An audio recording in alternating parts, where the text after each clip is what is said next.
Selamat malam pemirsa, senang sekali Perempuan Bicara malam hari ini kita siarannya untuk pertama kali dari kafe. Kenapa? Biar langsung bisa bareng sama pengunjung-pengunjung di kafe juga ya. Walaupun tadi sedikit di awal mungkin kita lihat ini temanya berat ya. Soal dianggap ada penghinaan.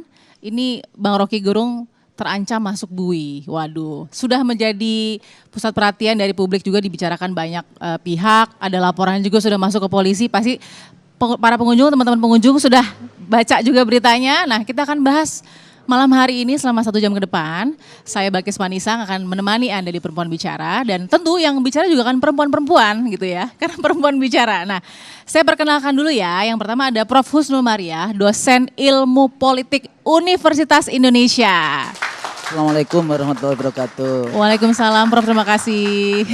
Kak Bilkis. Kita santai-santai tapi serius ya. Di kafe soalnya. Iya di kafe soalnya Prof. Jadi biar kita banyak bisa berbincang juga dengan teman-teman. Oke, lalu kemudian ada Ibu Nik M. Kuntarto, saya panggilnya Bu Nik aja ya.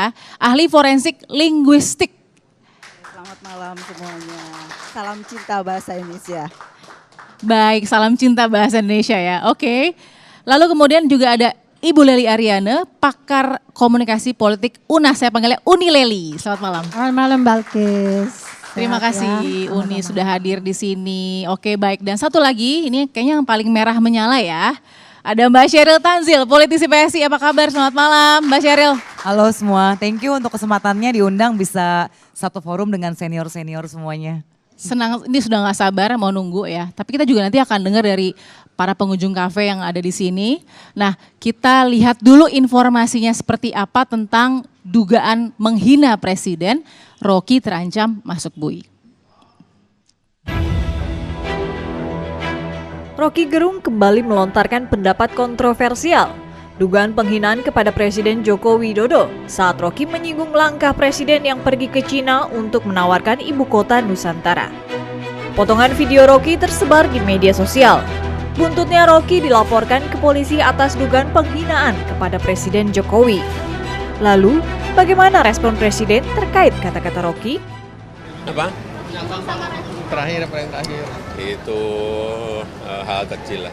Saya kerja aja. Ya. Kepala Kantor Staf Kepresidenan Muldoko ikut bersikap. Jangan coba-coba ganggu Presiden Jokowi. Saya akan berdiri paling depan. Sementara ada juga elit politik yang menganggap pernyataan Rocky Gerung masih dalam batas wajar. Kalau seperti ini, jadinya kritikan atau hinaan?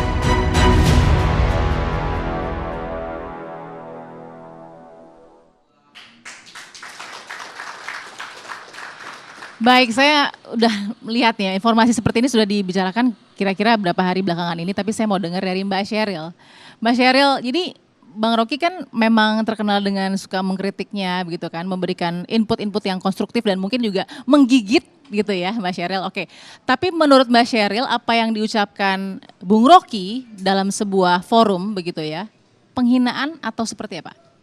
Oke, thank you ya untuk kesempatannya. Kalau saya sebagai orang yang mengagumi Pak Jokowi dan sebagai orang yang ngefans sama Pak Jokowi tentunya itu sebel banget dengar Rocky Gerung ngomong seperti itu. Tapi Rocky will be Rocky.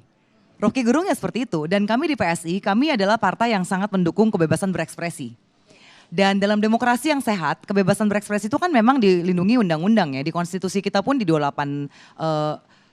pasal 28E ayat 3 Undang-Undang Dasar 45 itu menjamin itu. Dan kalau kita lihat seperti apa reaksi dari istana, Valdo Maldini, salah seorang politisi PSI juga yang sekarang duduk di salah satu staf di istana, sudah mengatakan bahwa Pak Jokowi nggak akan melayangkan pengaduan. Dan kita tahu ini kan delik aduan ya, dari kepolisian sudah bilang ini delik aduan. Dan dari saya pribadi saya merasa Pak Jokowi nggak mungkin. Begitu saya dengar pertama videonya, wah ini ya Rocky banget lah gitu ya. Saya ada feeling ini Pak Jokowi nggak akan melakukan pengaduan. Dan ternyata betul istana mengatakan mereka tidak akan melakukan itu. Kalau tadi kita lihat Pak Muldoko agak keras ya, bahkan sudah memakai ketentaraannya. Itu wajar karena Pak Muldoko itu tentara backgroundnya. Memang seperti itulah gaya tentara ya. Tapi kita lihat lagi Gibran, anak presiden. Gibran kan ketika ditanya oleh wartawan malah bilangnya, saya belum nonton videonya. Tapi sih nggak akan gugat, santai aja. biarkan publik yang menilai. Pak Jokowi pun sudah ditanya oleh wartawan ya, jawabannya apa? Nggak apa-apa, itu udah biasa, itu hal-hal kecil, kita sih fokus kerja aja. Jadi saya melihat ini menunjukkan bahwa demokrasi di Indonesia itu sudah begitu ada ruang yang besar dan kita harus menghormati ya bagaimana seorang presiden memberikan ruang yang begitu besar, tiap hari ada hinaan, cacian, makian. Toh dia satu fokusnya bagaimana bekerja yang terbaik memberikan kepada negara. Jadi dijawabnya itu bukan dengan undang-undang ITE atau undang-undang pasal penghinaan presiden dan wakil presiden. Tapi dia membuktikan dengan bagaimana dia bekerja sehari-hari. Dan pada akhirnya kita serahkan kepada publik. Apalagi survei, beberapa survei dari LSI sudah 2 kali ya. Ada di bulan April, bulan Juli. Ya. Itu menunjukkan kepuasan terhadap kinerja Pak Jokowi lebih dari 80%.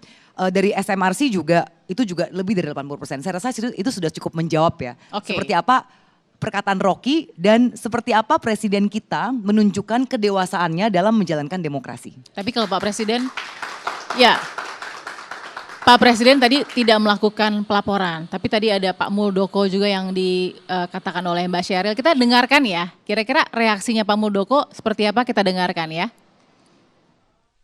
Saya ingin mengingatkan ya, tugas yang melekat di kepala staf presiden adalah menjaga kehormatan presiden. Jangan main-main itu. Sekali lagi saya ulangi, jangan main-main. Kalau sudah bersinggungan dengan itu, saya akan berdiri paling depan itu.